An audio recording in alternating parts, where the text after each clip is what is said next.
Welcome back to Inherited Dawn, a One Piece podcast. We're breaking down chapter 169 today, Operation Utopia. And the name could not be more ironic. Absolutely not, because this is the chapter where the plan just completely shatters. Luffy, Zoro, Nami, Usopp, and even Smoker all trapped in a cage at the feet of Crocodile. It's one of the most definitive defeats we've seen the crew suffer. Not in a fight, but through pure strategy. It is brutal, and if you want to make sure you never miss the moment the trap springs on us, maybe subscribe to Inherited Dawn. We fall right into these chapters every week, and we are not getting out anytime soon. Let's start at the beginning of the end. Rain dinners. Crocodile's casino. And of course, Luffy doesn't sneak in. He doesn't have a plan. He kicks the front doors in and just starts screaming for Crocodile. It's so perfectly, frustratingly Luffy. He has one mode, and it's forward. The entire casino is in an uproar.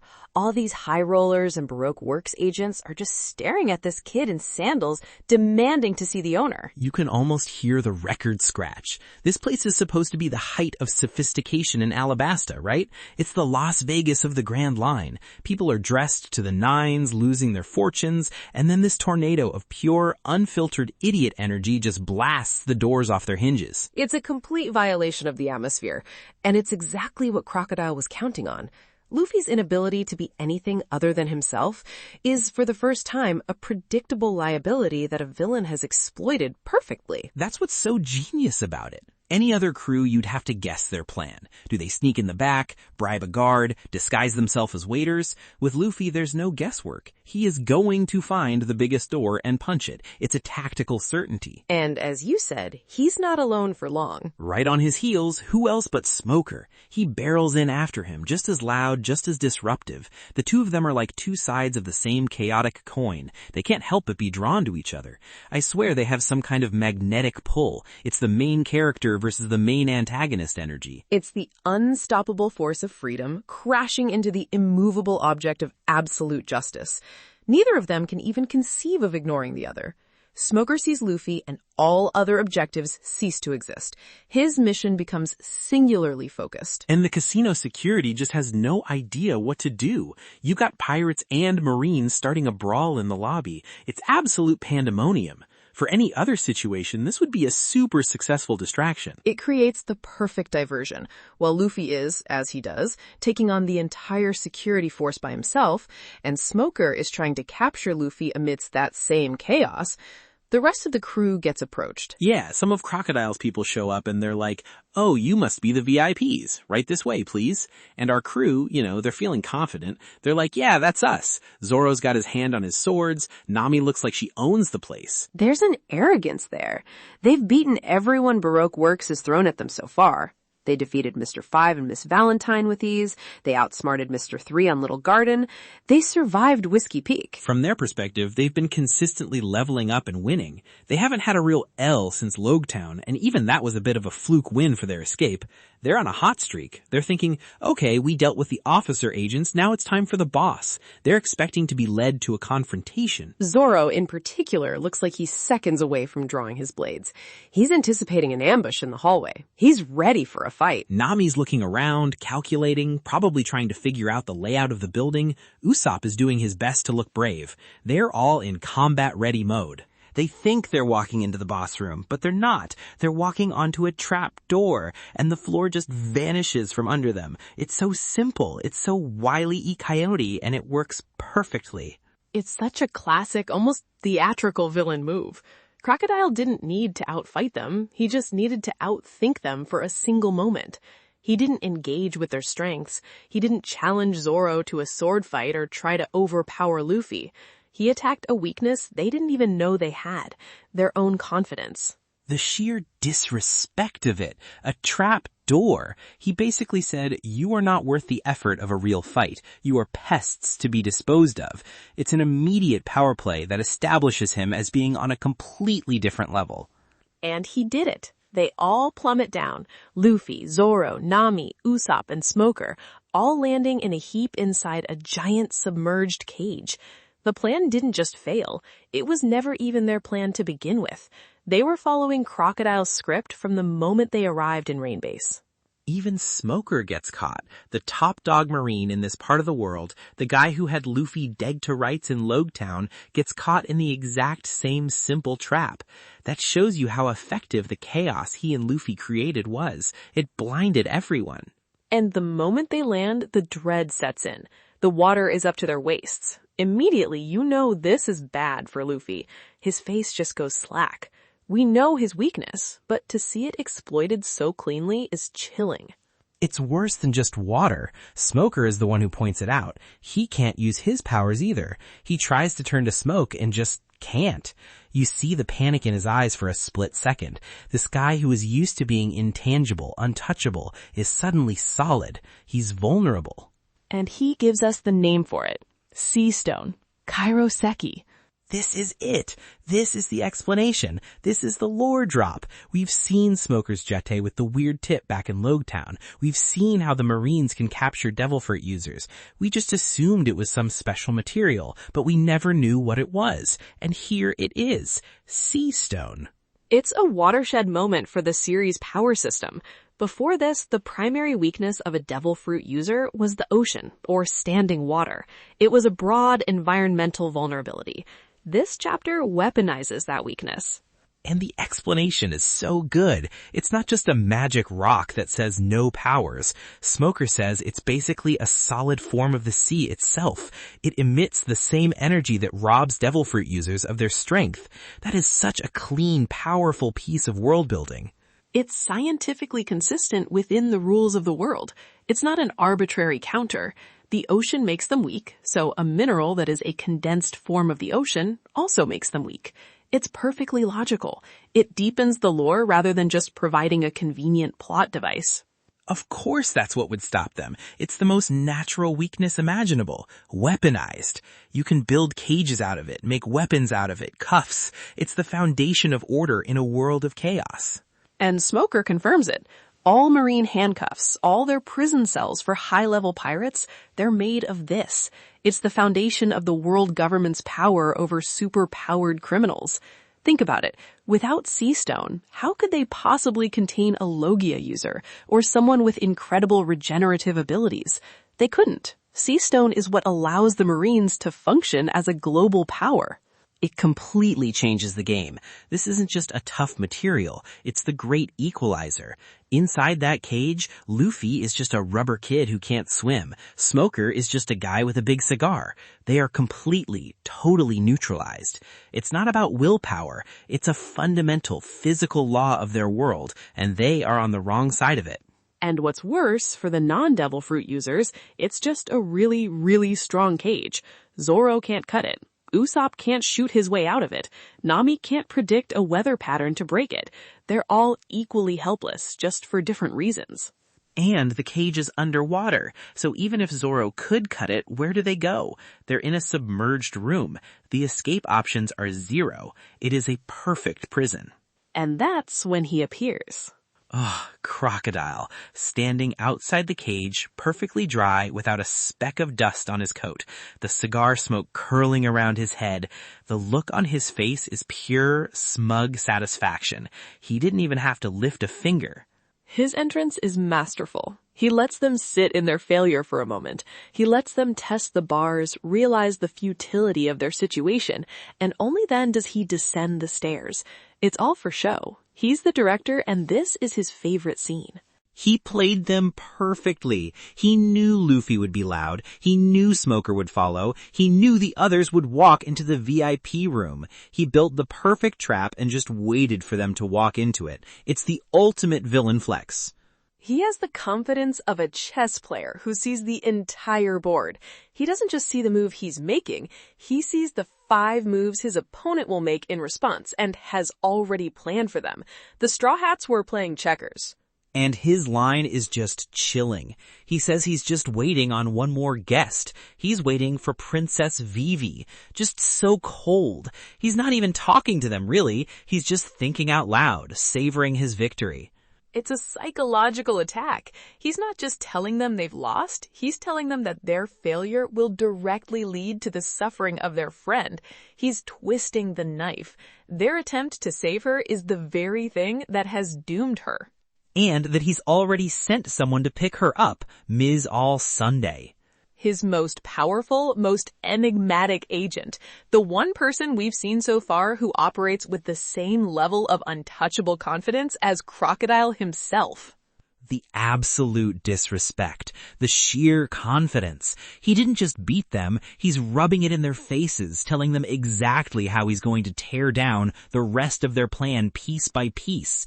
He's giving them a front row seat to the destruction of Elasaba, and they are completely powerless to stop it. This isn't Arlong boasting on his home turf, surrounded by his fishman brothers. That was a display of raw physical dominance and racial supremacy. This is a chess master explaining checkmate 3 moves ahead. He has all the pieces exactly where he wants them. And the worst part is, he's right. The scene cuts and we're with Vivi, and she's in trouble. She's fighting off a bunch of billions, the lower-ranked Baroque Works agents, in the middle of the desert. And we have to give her credit. She's holding her own, which is impressive. She's using her peacock slashers. She's not just a damsel in distress waiting for rescue. She's a fighter. You can see the training Igaram put her through. She has the heart of a warrior. She absolutely does. She's not crying, she's not hiding, she's standing her ground to protect her country. But let's be real, she's outnumbered and outmatched. It's a desperate last stand. But Alabaster has its own protectors. But then, a shadow from the sky. It's Pell, Alabaster's guardian falcon, swoops in and just wrecks all of them in seconds. The loyalty of that man is off the charts. He would take on the world for Vivi and the royal family. The entrance is so super. A literal falcon dive-bombing bad guys with swords. It's epic. It's a moment of soaring hope. Just when Vivi is about to be overwhelmed, her guardian appears. Pell embodies the spirit of the royal guard. His loyalty is absolute. He and Chaka are the twin pillars of the kingdom's defense. And we find out why he's so good at his job. And here we get another massive lore drop. Pell confirms he ate a devil fruit, the Tori Tori no Mi model falcon, the bird fruit. A Zoan. He's one of the kingdom's 2 guardian deities. It makes perfect sense that he'd have this kind of legendary power. He can transform into a giant, powerful falcon. That's an incredible military asset for any kingdom.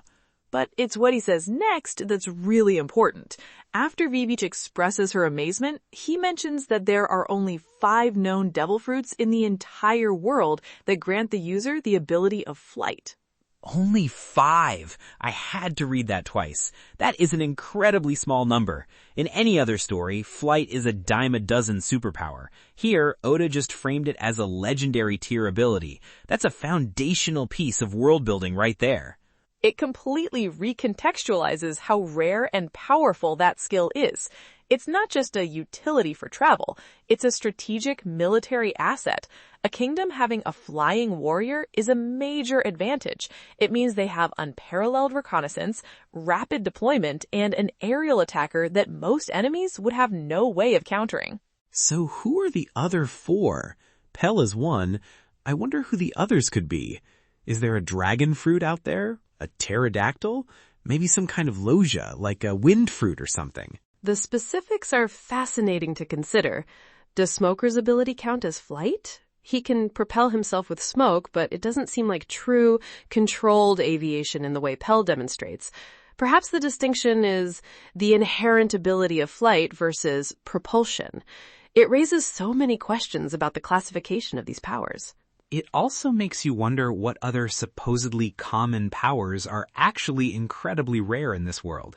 Like, are there only 10 fruits that let you turn invisible? Or 3 that let you talk to animals? Oda just made his world feel so much bigger and more mysterious with a single line of dialogue. It also elevates Pell significantly. He's not just a strong warrior with a cool fruit.